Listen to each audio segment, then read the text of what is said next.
Hi everybody, welcome back to Bobby's Bucks, and today we're going to talk about setting up your shooting range and a little bit about arrows. Here we go.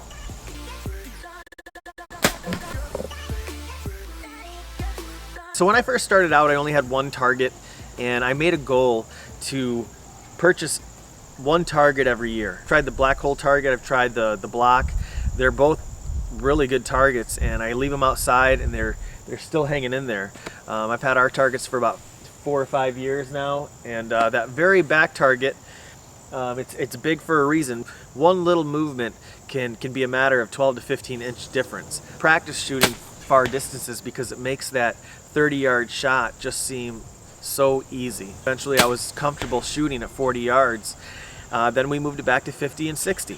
I start with my targets at 20, 30, 40, and then I'll move them back, then I'll bring in the deer decoy. So deer targets you can get for right around $100, and they're so beneficial to bring in because once you feel more comfortable with your shot and you can shoot a smaller pattern, put a tree stand in your yard or get up into your saddle and take shots at this deer. Take shots all different angles, because when you're up in the tree stand and a good deer comes by and you've already had a chance to practice that shot on a deer with all those different angles like this, it makes it that much easier. Really makes a big difference by shooting those long distances. And be sure to buy extra arrows because you will at one point miss that 50-yard shot, be lost in the flat surface of your grass. So, and then one day you'll find it the following spring when you're mowing and you'll see the fletchings. Try to shoot at least a dozen arrows every night. You know, one thing I really like too is a quiver. You pull an arrow out of the quiver, you have it in your hand so quick, it's so relaxing, you don't have to lean over, pick another arrow up. It's nice to have a quick arrow. You know, one of my favorite things to do is just shoot in the backyard. It doesn't matter if you're, you know, at the end of the day or if you're having a beer or something. It's one of my favorite things to do. It's relaxing. And you know, when we're talking about killing an animal and taking it out of the woods, we owe it to that animal to kill it quickly and humanely and put a good shot on it. So I always try my best. I feel as if there's a certain responsibility that we all have to get really, really good with your weapon. And I shoot a Hoyt. It doesn't matter if you shoot a Matthews, Hoyt, Bowtech. They're all pretty good bows. Always try to become a terrific shot. You know, back in the day, we used to have to buy the arrows and then cut them down or wait in line. And, you know, sometimes we get pretty pumped up around deer hunting time and we go into those bow shops to get our arrows cut down. We'll buy a dozen or so, and the shop will volunteer to cut them down, but you know, a lot of times it's packed, so you got to wait in line. There's maybe 4 or 5 people in front of you, and you can get the inserts off Amazon. You can do this yourself. It's really simple with just a couple tools, and I wanted to show you how to do that today.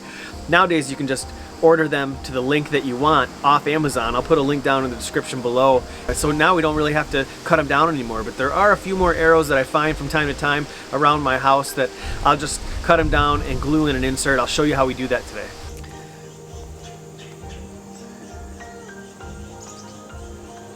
So this is a golf club shaft holder, so you can cut down your clubs, and I use this for my arrows. I just put it in here, a little groove, tighten it up. I'll just tighten it up to the point where it stops. Can't slide it anymore. You don't want to crush the arrow. We have our trusty grinder and our shield. Halfway through it,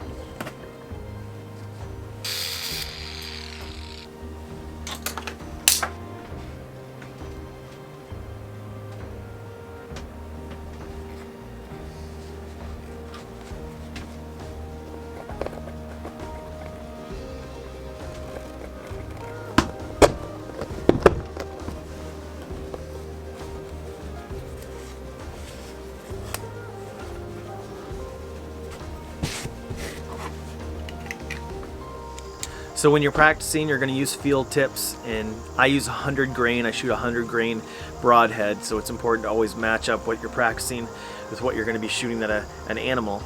And I like a field tip that matches the diameter of shaft so you're not tearing your targets up any more than you have to. If you're shooting a lot of target practice, sometimes that target gets a little mushy and that arrow will blast through it, and these fletchings take a beating. Sometimes they rip right off.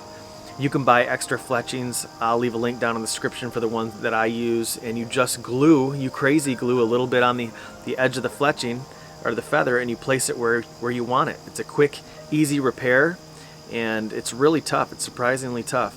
Just make sure that you lightly sand the arrow where you're going to be gluing. That helps a lot. Hope you enjoyed this video. Hope you found it helpful. Hope it makes you a better shot. Get out there and practice your shooting, and you certainly don't want to shoot under or over a deer. Remember to aim low. Good luck this season. Stay tuned for more videos. Thanks for watching, and I hope this season you shoot a deer you're proud of.